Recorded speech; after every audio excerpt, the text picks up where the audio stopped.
Free hand পেন্টের আজকে হচ্ছে 27 নম্বর class. আর আজকের ক্লাসে দেখানো হবে শিউলি ফুল। প্রথম ব্যাচে শিউলি ফুল একবার দেখানো হয়েছে, এরপরও কিছু কিছু আপুরা যারা প্রথম ব্যাচের ক্লাস পায়নি তারা হচ্ছে আবার শিউলি ফুলটা দেখতে চেয়েছেন, তো তাদের জন্য এই ক্লাসটা। তো এখানে আমি একটা ভিসকো শালের উপরে শিউলি ফুল আঁকতেছি। এটা ছিল আকাশি কালার একটা শাল। তো এই শিউলি ফুলগুলো আঁকার জন্য আমি এখানে সাদা রংটা আমি মিডিয়াম ঘনত্ব রেখে বানিয়েছি। এটা যেহেতু ভিসকোজের শাল, এই শালে হচ্ছে খুব বেশি একটা ঘন রং দিয়ে কাজ করতে হয় না, কারণ হচ্ছে এই শালগুলো খুবই সফট আর পাতলা। এই জন্য হচ্ছে একটু পাতলা রং দিয়ে কাজ করলেও হচ্ছে ডিজাইনের জায়গাটা হার্ড হয়ে যাবে না, এজন্য মিডিয়াম ঘনত্ব রেখেই হচ্ছে রঙগুলো বানিয়েছি। তো এরপর হচ্ছে শিউলি ফুলগুলো আর্ট করার জন্য আমি এখানে 11 নম্বর ব্রাশটা নিয়েছি। এটা কিন্তু একটু বেশ মোটাসোটাই ব্রাশ।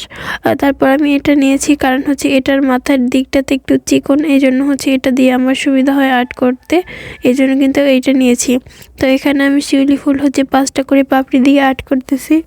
এখানে এক্সট্রাভাবে কিছু বলার নাই, আপনারা জাস্ট হচ্ছে আমার আর্টগুলো দেখে দেখে শিখবেন যে কিভাবে হচ্ছে আমি এই ফুলগুলো আর্ট করতেছি।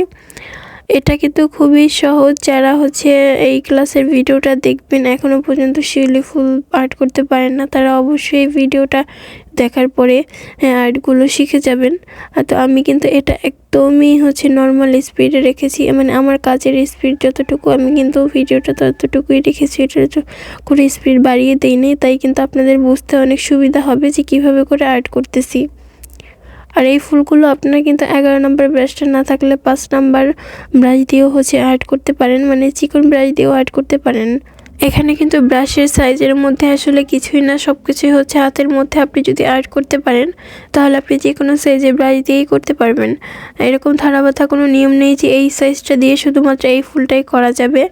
হ্যাঁ, আপনি একটা ব্রাশ দিয়ে অনেক ধরনের কাজ করতে পারবেন, তবে কিছু কিছু ক্ষেত্রে হচ্ছে একটু নির্ধারিত থাকে ব্রাশের শেপ অনুযায়ী। তবে বেশিরভাগই হচ্ছে আপনি যে কোনো সাইজের ব্রাশ দিয়ে কাজগুলো করতে পারবেন। দেখা যায় যে যেখানে একটু মোটা আর্ট ওইখানে হচ্ছে কাপড়ের ওপরে ব্রাশটা বেশি প্রেস করে করে তারপর হচ্ছে কাজ করবেন, আর যেখানে খুব চিকন ওইখানে হচ্ছে ব্রাশটা আলতো হাতে ধরে কাপড়ের ওপর খুব বেশি একটা প্রেশার না দিয়ে আলতো হাতে ধরে হচ্ছে আর্ট করতে হবে।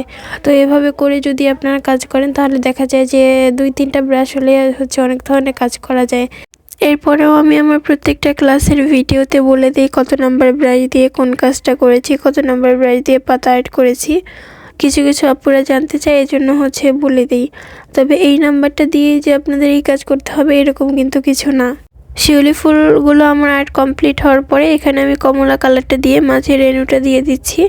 এখানে আমি কিছু ফুটন্ত ফুল এঁকেছি, এরপর হচ্ছে কিছুটা একদমই ছোট ছোট কলি দিয়েছি, কিছুটা হচ্ছে অর্ধেক ফুটন্ত ফুল এঁকেছি। এভাবে করে হচ্ছে আমি ডিজাইনটা করেছি। আর এখানে হচ্ছে পাতাগুলো আপনাদেরকে আর্ট করা দেখায়নি, কারণ হচ্ছে এই পাতাগুলো আমি অনেক ক্লাসের ভিডিওতে দেখিয়েছি, এজন্য হচ্ছে নতুন করে আর এই ভিডিওতে দেখাইনি। জাস্ট হচ্ছে শিউলি ফুলটা আর্ট করাই দেখিয়েছি। এটাও দেখাতাম না, জাস্ট কয়েকটা আপু আমাকে হচ্ছে বলেছিল এগুলো দেখতে চায়, তারা হচ্ছে প্রথম ব্যাচের ক্লাস পায়নি, এজন্য তাদের জন্য দিয়েছি। ফুল এবং কলিতে কমলা কালারটা আমি 5 নম্বর তুলিটা দিয়ে দিচ্ছি।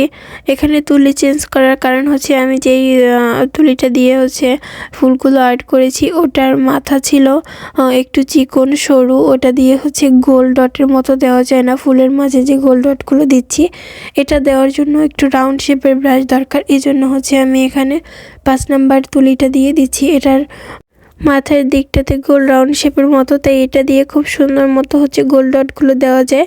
এইসব বিষয়গুলোতে খুব ভালোভাবে মাথা খাটিয়ে তারপর হচ্ছে কাজ করবেন যে কোন তুলিটা কোন শেপটা দিয়ে হচ্ছে আপনার কোন কাজটা করলে সুবিধা হয়। তো এগুলো যদি আপনারা হচ্ছে নিজেই ধরে নিতে পারেন তাহলে দেখা যায় যে আপনাদের জন্য আর্টের কাজগুলো খুব ইজি হয়ে যাবে। শিউলি ফুলের ডিজাইনটা প্রায় আমার শেষের দিকে এই ডিজাইনটা করা হয়েছে। পিঠের দিকে মানে উপর দিক থেকে হচ্ছে শিউলি ফুলগুলো থোকায় থোকায় ঝুলে আছে, এভাবে করে হচ্ছে পুরো শালটাতে ডিজাইন করা হয়েছে। আর নিচের দিকটাতে হচ্ছে ছিটা ছিটা করে শিউলি ফুল এবং কিছুটা কলি অ্যাড করা হয়েছে। শালের ডিজাইনটা দেখে মনে হচ্ছে যে উপরে ঝুলন্ত থোকা থোকা শিউলি ফুল থেকে নিচে হচ্ছে শিউলি ফুল এবং শিউলি ফুলের কলিগুলো ছড়িয়ে ছিটিয়ে পড়ে আছে। তো এই তো আমার ডিজাইনটার ফাইনাল লুক, দেখে জানাবেন আপনাদের কাছে কেমন লেগেছে।